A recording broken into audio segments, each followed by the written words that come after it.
আজকে আমার প্রোগ্রাম ছিল সাহিত্য সভা, হলদা শিশু সাহিত্য মেলা ছিল, তাতে আমাদের সাহিত্য সভায় আমার আমন্ত্রণ ছিল, তাই আমি চলে গেছিলাম।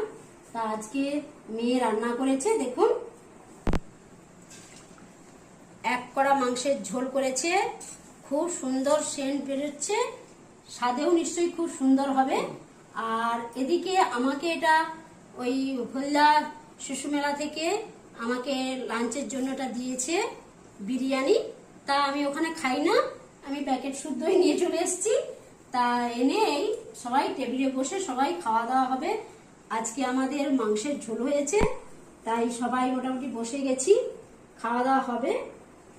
আর ও পাশেও রয়েছে দুটো টেবিলে আজকে, কারণ জনসংখ্যা বেশি, কারণ আজকে বাড়িতে সবাই এসেছে, সবাই আছে, ছেলে মেয়ে জামাই ভাইপো সবাই রয়েছে।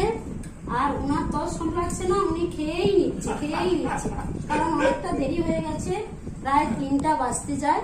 হ্যাঁ, অনেকটাই দেরি হয়ে গেছে, কিন্তু আমার অপেক্ষার জন্য সবাই ছিল, কারণ আমরা সবাই একসঙ্গে থাকলে সবাই একসঙ্গেই খেতে বসি।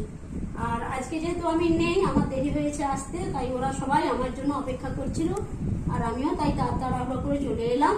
যেহেতু আজকে মাংস হয়েছে, মাংসটা খাওয়ার বড় ব্যাপার নয়, কিন্তু সবাই একসঙ্গে মিলে খাবো, এটাই হচ্ছে আনন্দ, এটারই। তা আজকের স্পেশাল ব্যাপার হয়েছে আমাদের কলা পাতা। আজকে আমরা সবাই ভাবছি পাতলা পাতলা ঝোল হয়েছে, তাই সবাই কলা পাতায় আমরা খাবো, এটাই একটা আমাদের আজকের বড় মোটামুটি ব্যাপার, বড় আয়োজন।